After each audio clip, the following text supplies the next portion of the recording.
Glória a Jesus. Amém. Primeira carta de João, capítulo 2, versículo de número 18 e 20. Glória a Jesus. 18 e 20. Glória a Jesus. Glória a Deus. Louvado seja o Senhor. Glória a Deus.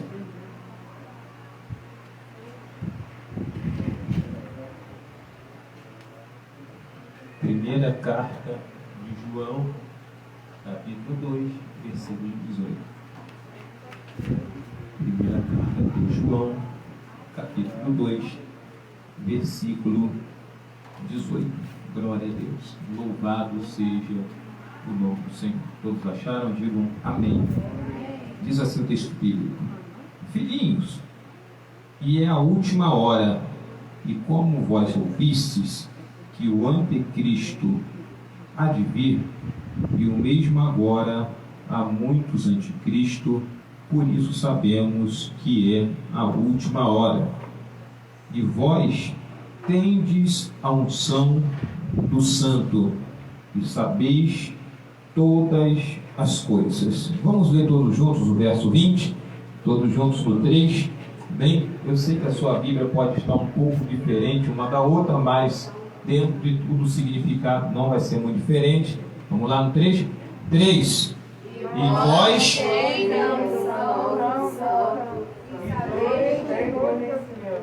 Então vamos lá de novo no 3. E vós...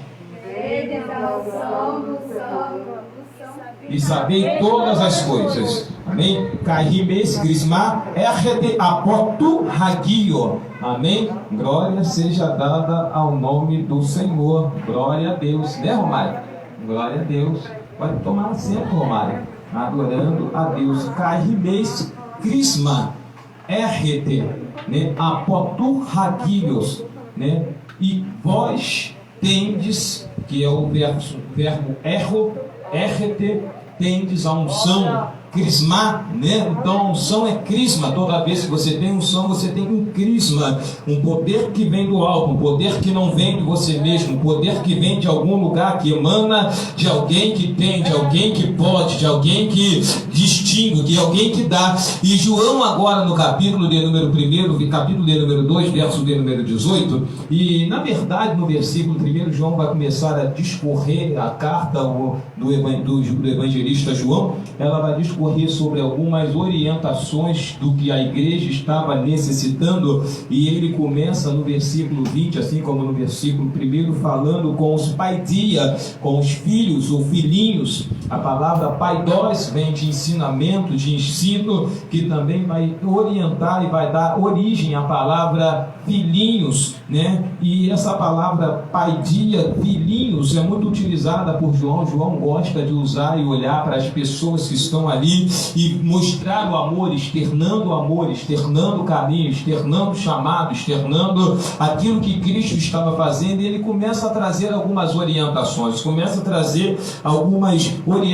acerca daquilo que eles necessitariam. E João começa falando: olha, não pequeis, mas se pecares, tem um advogado na terra, e esse advogado vai te justificar de todo pecado, vai mostrar para você quem você é, e vai mostrar que você não está só, que você não está sozinho, que você ainda tem a unção do poderoso. João começa dizendo o seguinte: olha, existe ainda algumas adversidades, mas filhos, honrai os vossos pais, honrai as vossas mães.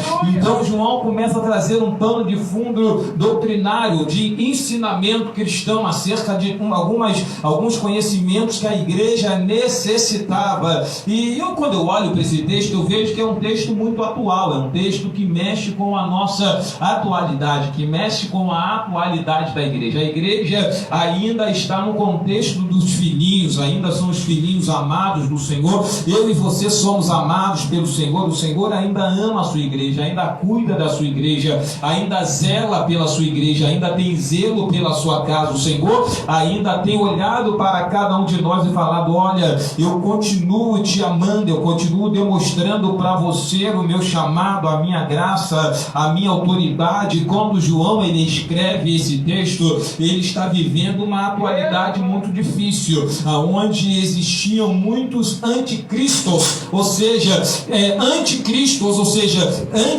aqueles que são ao avesso de Cristo, ou que vão ao contrário do ensinamento de Cristo. E João vai dizer que muitas pessoas vão se levantar contra o ensinamento da palavra, o ensinamento doutrinário, o ensinamento daquilo que Deus tinha, e ele então entende que a igreja está vivendo um momento difícil. E quando eu pego esse texto, eu já ouvi muitas pessoas falando sobre o Cronos, sobre o Kairos. Na verdade, João ele ainda não utiliza explicitamente a palavra Kairos, que é um tempo espiritual, um tempo de Deus para o homem, o tempo em que Deus ele fala para o homem e ele demonstra para o homem que ele tem poder, que ele tem autoridade e que o governo está nele. E a gente vê muitos irmãos falando: olha, o tempo que Deus está dizendo aqui, esta última hora que Deus está dizendo aqui, é o tempo Kairos, é o tempo de Deus, é o tempo que Deus governa, é o tempo que Deus rege. E embora esteja implícito aqui, e ele usa a palavra hora, né, é uma hora, e talvez a gente possa utilizar a hora como um momento natural, até porque João estava dizendo da hora em que a igreja estava vivenciando, que a igreja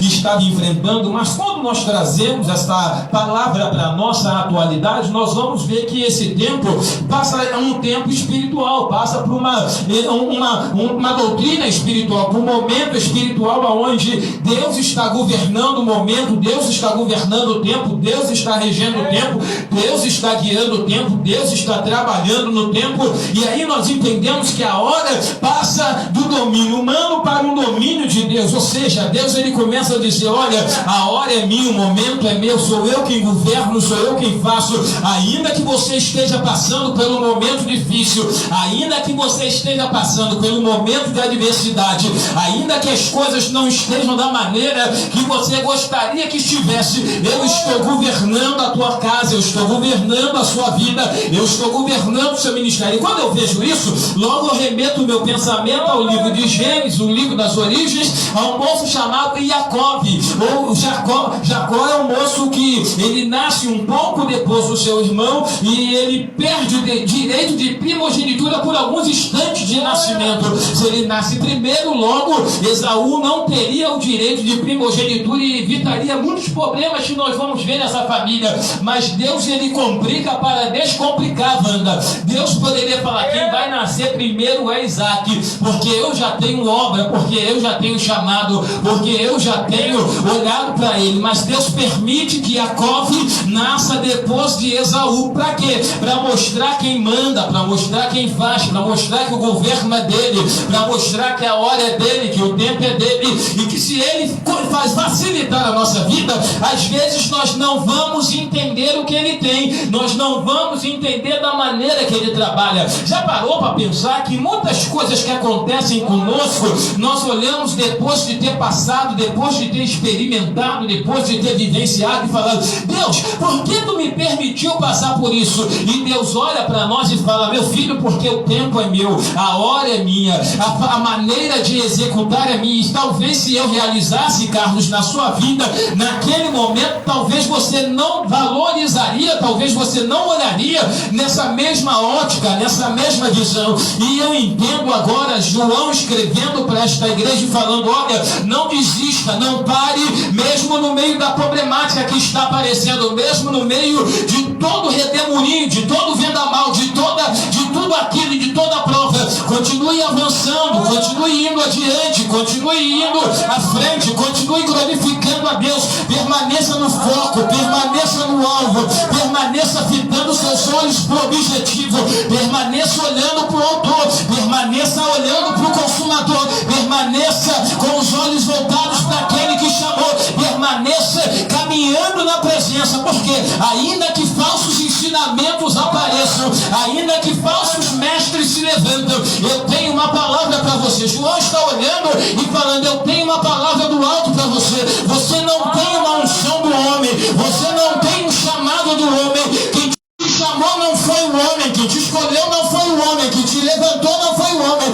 Aquilo que você tem foi delegado aquilo que você tem foi dado por alguém, aquilo que você tem foi entregue por alguém. E quando eu olho isso, interessante que João fala, olha, é a unção do santo. Quem é santo? Aquele que tem poder, aquele que é separado. Toda pessoa que é santo, ela é separado para uma função específica e santa, e ela é santificada para uma missão. E Deus está usando João e falando, olha, o santo desceu e derramou a unção, ou seja, ele tirou dele e te entregou, ele tirou dele e te deu, ele tirou dele e colocou em você. Você começa a entender que essa unção não é uma unção natural, não é algo humano, não é algo que foi dado por alguém natural, Wanda. Quem colocou foi alguém do céu, quem colocou foi alguém separado, quem te deu foi alguém que tem chamada, foi alguém que Deus olhou e falou, epa, não pode ser qualquer um para cumprir a missão, para cumprir o chamado, para cumprir a tarefa.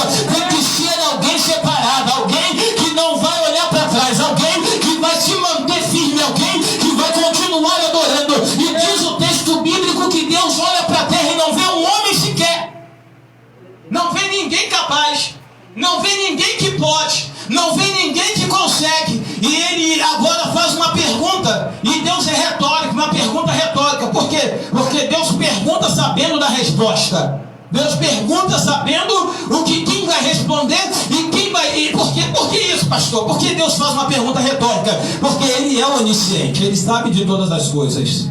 Ele é onipresente, Ele está em todos os lugares. Ele tem a sapiência divina, Ele sabe tudo. Então quando Deus pergunta, quem enviarei? Quem há de ir por nós? Ele já sabia a resposta, mas Ele gosta de voluntariado. Deus, Ele estava olhando e falando, mesmo sendo meu filho, eu preciso que ele vá por vontade própria. Mesmo sendo meu filho, eu preciso que ele entenda o chamado.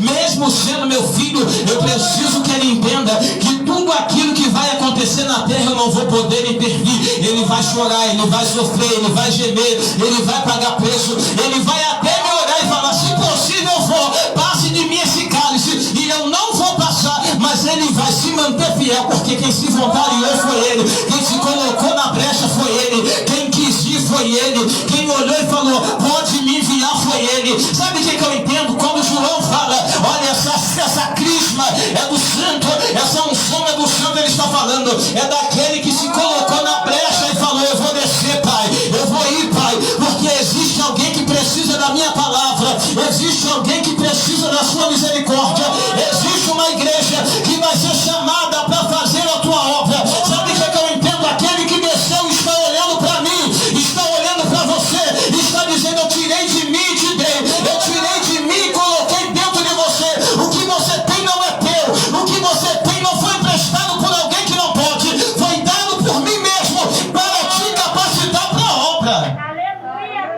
João está dizendo, olha, foi ele que te deu para te capacitar, foi ele quem tirou dele para te dar. Por quê? Porque ele não tem erro, ele não erra, ele é infalível. Se nós formos olhar dentro do contexto de infalibilidade bíblica, ele não tem falha, nele não tem erro e não tem sombra de variação. Ele é Deus. Se você olhar ontem, ele é Deus. Se você olhar hoje, ele é Deus. Se você olhar para amanhã, ele vai permanecer Deus. Ele está dizendo, o que eu tiro de mim, te dou, é perfeito. É o suficiente para você enfrentar barreiras. É o suficiente para você adorar o meu nome. É o suficiente para você avançar no terreno e glorificar o meu nome. Quando eu vejo isso, vou voltar para Jacó. Jacó, não entendendo isso, ele tenta pegar atalho. E quantas das vezes nós não somos assim? Nós não entendemos o chamado e tentamos pegar atalho de Deus para Deus fazer aquilo que Ele quer na nossa vida. E às vezes é um atalho até bem intencionado e ajudado por alguém. O que a mãe de Jacó faz? Olha, eu vou te dar todo o aparato que você precisa para o teu pai não perceber quem você é. Eu vou te dar todo o aparato que você precisa para o seu pai não conhecer que você não é quem você diz ser.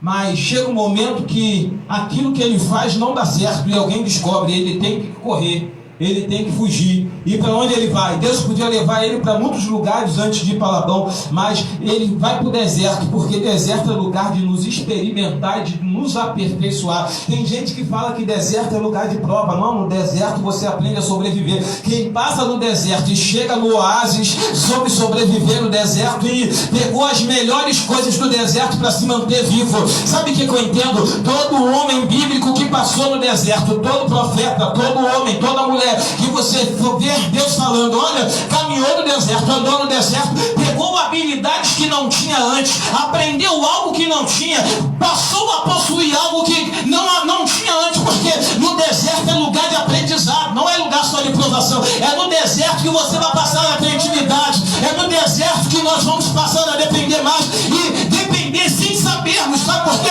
Jacó vai caminhar no deserto, vai para o seu destino, mas chega um momento que dá sono, Wanda.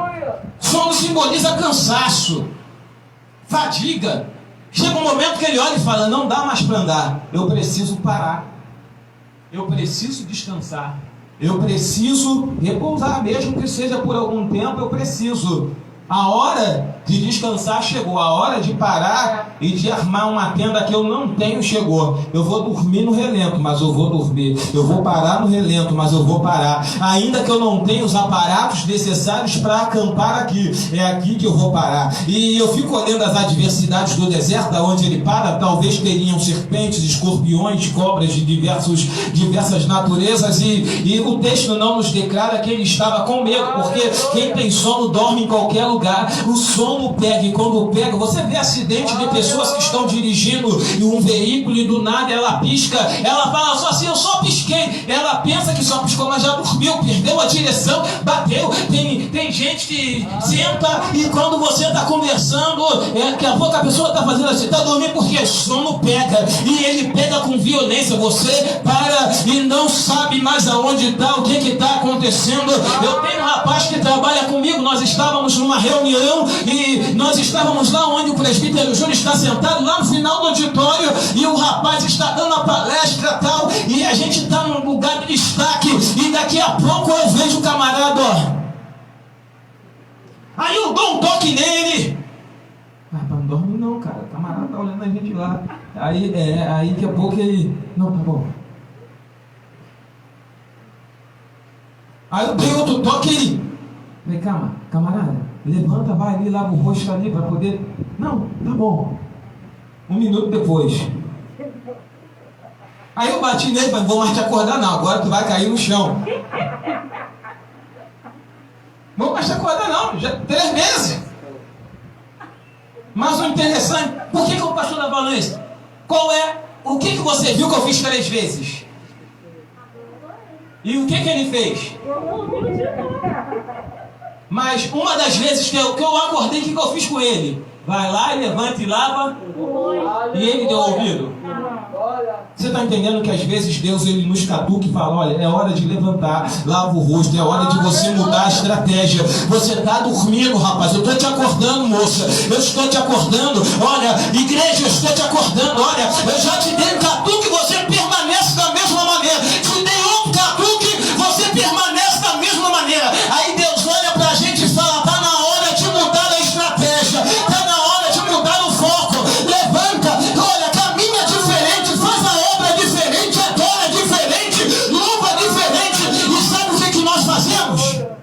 Nada. Permanecemos da mesma maneira, dormindo. Jesus, aleluia. E às vezes a gente pensa, mas por quê?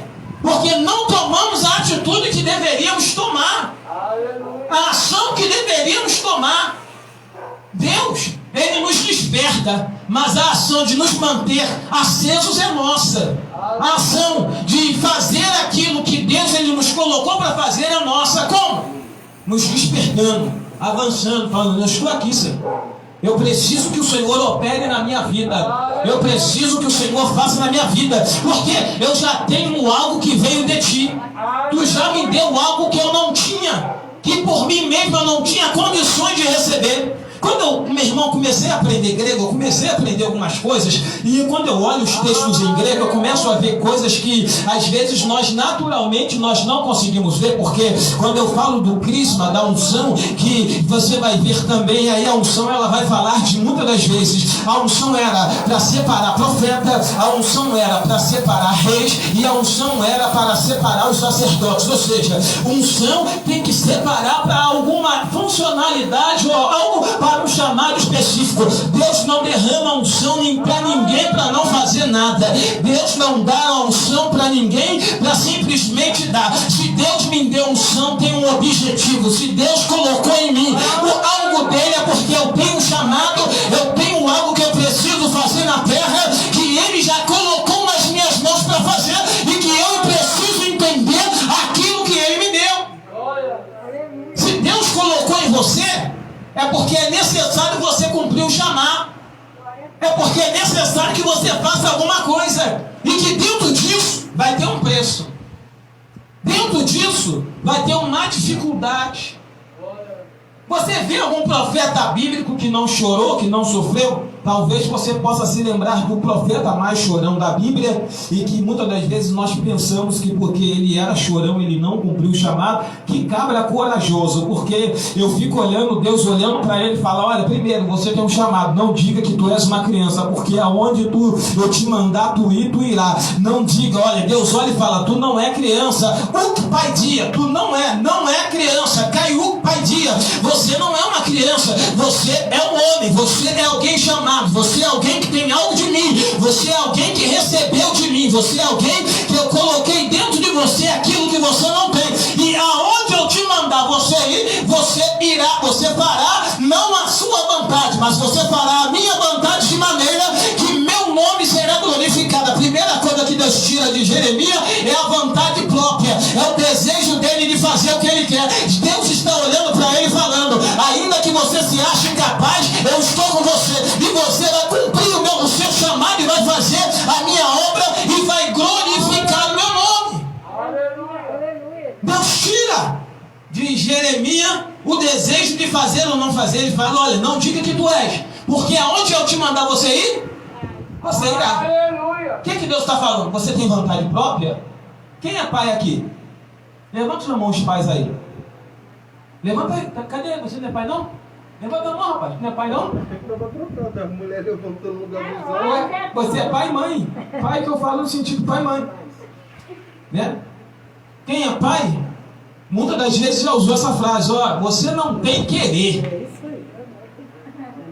Que pai não usou, né? É clássico de pai, né? Isso é clássico de pai, né? O filho, você olha pro filho, aí você fala um negócio, o filho resmunga, né, não sei o que, aí, né, faz uma carinha feia, fala que filho que não gostou, aí você olha pra ele e fala assim: ó, você não tem querer. Aleluia, glória a É Deus. assim ou não é? Aí o bicho faz um bico, não gosta, bate pé, mas no final o que ele faz? Faz. Ele obedece. Por quê? Porque ele tem temor. Porque ele entendeu que quem está falando tem autoridade. Ele entendeu que quem está falando tem domínio. Ele entendeu que quem está falando governa a vida dele. Que ele não se manda. Sabe o que Deus está olhando para Jeremias falando? Não se manda não, cabra. A partir de agora, depois que eu coloquei em você a minha unção, é meu. Depois que eu te dei um pouco de mim, tu parou de se mandar. Agora quem te manda sou eu, quem fala sou eu, quem dá a ordem sou eu. Você só obedece. E sabe quando Jeremias chora tanto? Porque ele paga um preço tão alto por receber de Deus, que ele vai parar dentro de uma cisterna, dentro de um poço de lama. Ninguém quer se sujar mais hoje, né? Hoje a gente se suja um pouquinho, a gente já, né, fica sujo, né? A gente passar ali, bater um pinguinho, rapaz, eu tenho que ir para a igreja muito bonitinho, muito limpinho. E se der mole, a pessoa até volta: ah, não vou para a igreja assim porque o irmão A vai me olhar. Ah, eu não vou para a igreja assim porque o irmão B vai olhar para minha roupa e vai falar que sujou. Jeremias está na cisterna, está debaixo do poço de lama, não tinha querer, ficou pagando o preço, e Deus olhou para ele e falou: quando eu te tirar daí, tu vai falar o que eu quero, tu vai falar, tu vai pregar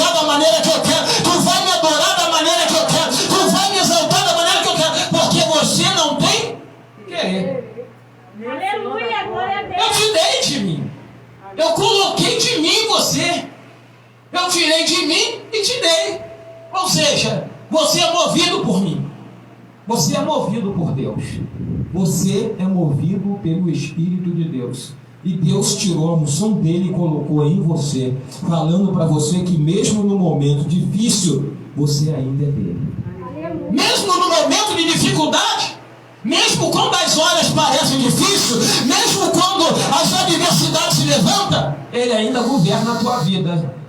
Segunda coisa, você vai ver a unção separando Machias, os Messias, os reis, né? Mas a palavra Machias já é a palavra ungidos, não é isso? A palavra Machias em hebraico é ungido, né? É ungido. Ungido é aquele que recebe óleo sobre a sua cabeça e é separado para uma